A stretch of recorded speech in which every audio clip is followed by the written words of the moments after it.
Hi everyone, I'm Gavin Sun from Talent Trust Consulting. We provide legal, commercial, and financial support to startups and businesses. Today we have Linda Kim with us. She's going to share her startup journey and tell us a bit more about Spazii. Let's welcome Linda. Linda, would you like to introduce yourself and say hello to everyone? Thank you very much, Kevin. First of all, for this amazing opportunity to share my entrepreneurial journey. Hi, my name is Linda Kim and I'm the founder of Spazii. Spazii is like Airbnb for remote workers, and I will share more in detail later on. Thank you, Linda. Well, for people who are not familiar with Spazii, you kind of mentioned Spazii is like Airbnb, but for commercial spaces. Do you mainly operate Spazii in city centers, or is it all across different suburbs as well? And what's the current scope of Spazii's operation?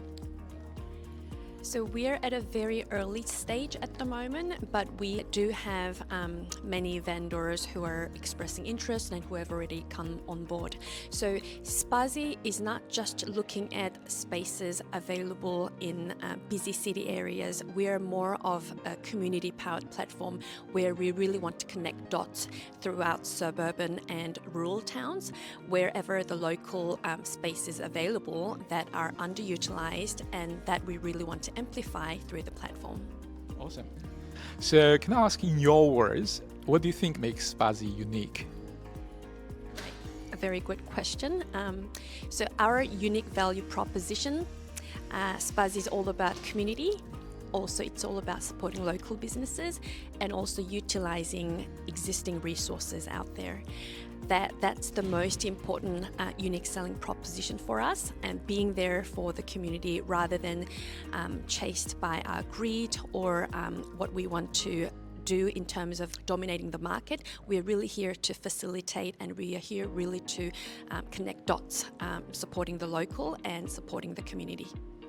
Thanks for that, Linda. And my next question is, what inspired you to start Spazii? And is there any key moment that you would like to share with our listeners, please?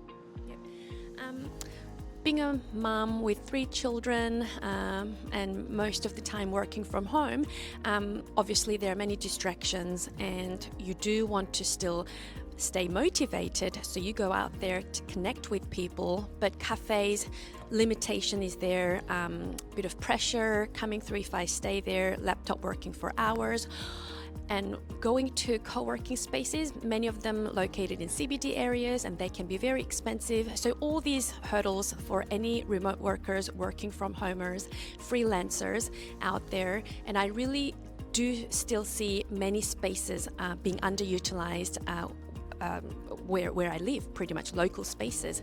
So I thought, is there any way we can really support local at the same time, whilst supporting these remote workers who are looking for affordable, flexible spaces for them? So that's where the idea came from, and I started doing the validation by asking to cafe owners and also remote workers around me.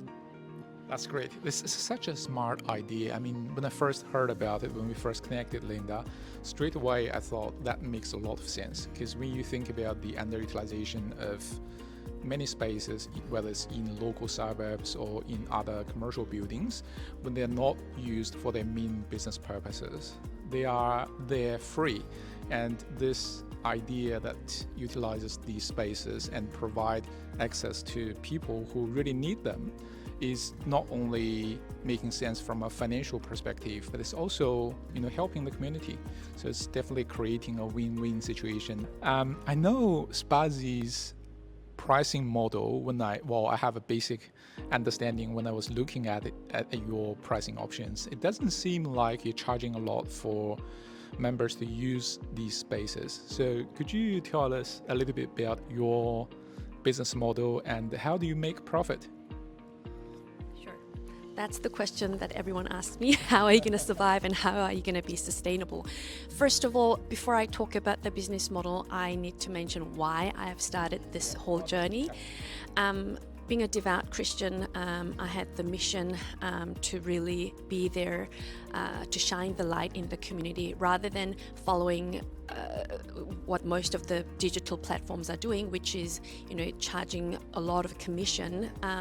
Marketplaces, for example, like delivery platforms, they charge up to 30% for their commission, which is actually enslaving small businesses. They're locked in, they can't get out of the system, they don't have any customer data, which means once they're out of the game, they can no longer play. And we really wanted to disrupt that. So that's why we really wanted to set the bar very low to really be there for small businesses. So we have currently, if you talk about business model, we do have subscription model for vendors to access their venue listing and SaaS booking management tool for a flat fee of $39.95 per month, but no commission charged. So we want to stay away from the commission, whether they have 100 bookings coming through, 1,000 bookings coming through, it doesn't matter. Whatever comes from the customer will go into their pocket.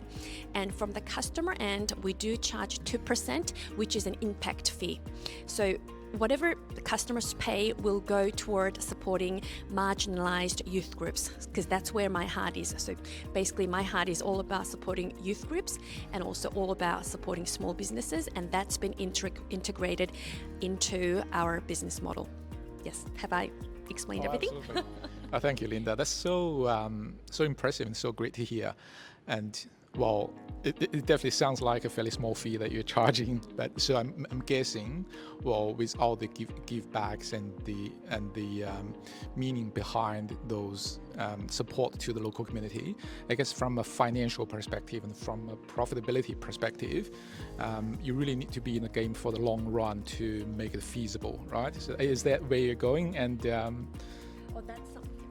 So definitely that's something that I need to think from now on, I guess. But because being an early stage startup, I really wanted to make sure that our vision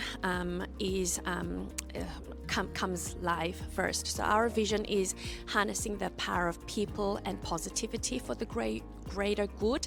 So I really want to make sure that we remain true to the vision that actually has kicked off and started off this whole entire journey.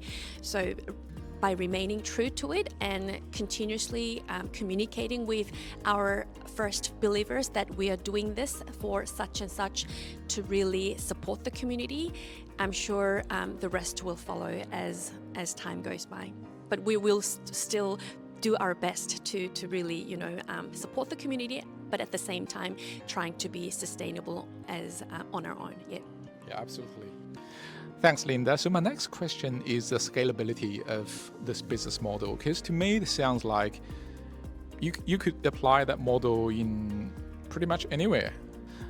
What's your plan? Are you guys in the process of expanding your services across different cities or different places? Yes, we do want to do so down the track, but at the moment we really want to focus in Sydney to start with. Right. But then we do get inquiries, even those people who travel a lot overseas. They say Thailand, Vietnam, Philippines, where cafe culture is very well set. Oh, yeah. Opening till very late, but there are many people who are actually looking for spaces for group sessions or for events. That would be another opportunity for us to really expand our Spazii into. So that's something that we can do since we are building the platform to be very scalable. Yeah. But first of all, we really want to focus on Sydney and build our strong presence here, and then we will definitely penetrate into Melbourne, Gold Coast. But it's not just a city. You should know that it's all about supporting suburban and rural towns, because there are many remote workers out there in rural areas who feel very lonely and isolated. So it's not just a space, it's all about connecting people as well. So Spazii has that human aspect, which we really believe is something as our unique value proposition as well. So definitely suburban, rural areas, and also other cities that we're considering. Yep. Oh, that's beautiful. Thanks, Linda. I was wondering, top of your head, whether you have an estimate of different types of venues. You mentioned cafes. Any other popular types of venues that you guys are utilizing at the moment? Here, as you see the beautiful background here, we're at the Western Sydney Startup Hub, which is powered by Space Cubed. Obviously, this beautiful space is here to support, startup founders, entrepreneurs and freelancers. At the same time, they have dedicated spaces. So Western Sydney Startup Hub has actually onboarded Spazii to showcase their beautiful dedicated spaces for workshops, team buildings, seminars, and it's all about really to amplify that the space is here for the community to come and use whenever they need to. So similarly, we have institutions, we have other major spaces who really believe in the concept of bringing community together. So that's the main thing, and which I really appreciate. All these vendors do see and believe why we are doing it, and they want to be part of this journey. So whoever has whoever really wants to bring in that community aspect into their own space, please reach out to Spazii, and we would be more than happy to explore and also showcase your space to our users who are after day pass sessions, or even for group sessions, or even just for event. So anyone who sees that space is underutilized, you can just reach out to Spazii, I guess. That's brilliant. My next question is, what has been the biggest challenge so far in your Spazii journey, and how did you come through that? Yes, being a solo founder, definitely you need a strong mentality, I must say. Really strong belief that you are here to solve a major problem, not self-doubting. So on this journey, you just cannot do it on your own. That's all I can say. Without the ecosystem supporting you, without the people who believe in you are there for you, it would have been just impossible to come this far, I must say. So I guess that's the hardest part for any founders, really pushing it through, believing that you're really here to solve the problem. So even for me, there's highs and lows, roller coaster like journey every single day. Am I doing the right thing? Why am I doing this? Like questioning yourself. But yes, that's the hardest part to get through. But if you have an amazing team of people believing in why you're doing it, you can get through this, I must say. Yeah. Thank you, Linda, for sharing that. It's really exciting. And I was wondering what's next. So what's your plan for the next 12, 24 months? Any exciting milestones that you're trying to achieve? Yes, a lot is in my head, but as I said, Spazii, he is here as a facilitator. We really want to connect dots. So we don't need to be on the center stage, but if Spazii can really support both ends, those small businesses who are struggling at the moment, and those users who are looking for affordable, flexible spaces, and also looking for that human aspect where they can connect and really get the genuine support. As a founder and as a social entrepreneur, that's where I'm coming from, really being there for the community. And I mean, there are many events that we're organizing at the moment, So through such events, we really want to be there as a facilitator. So there will be a lot of, activities that we will initiate supported by the government throughout our journey. But as long as the community can benefit, we'll definitely be there, doing our part. Yep. Perfect. Thank you so much, Linda. My last question is, how can our audience support you? So are you actively looking for investors or co-founders, or building up your team, or I'm sure you are onboarding vendors all the time. So what are you open to? What are you looking for?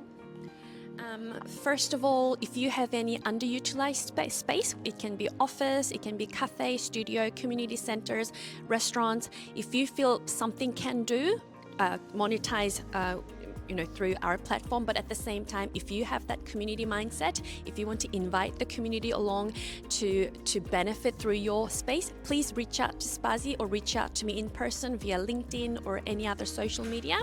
And for the customers who are looking for spaces at the same time, please come on our platform and see what kind of space is available. Reach out to me via LinkedIn. I'd love to connect with you and also hear what the pain points you're going through, so we can optimize the platform and make it much more user-friendly and more accessible for anyone who are looking for space. Well, that's great to hear, Linda. Thank you so much for sharing your story. I'll leave your details in the post description so that people who want to follow your story and follow Spazii's journey could reach out. And if you are an investor or entrepreneur looking for help on the contract, legal, or commercial side or financial side, you can find me at Talent Trust Consulting. Thank you for watching and see you next time. Bye.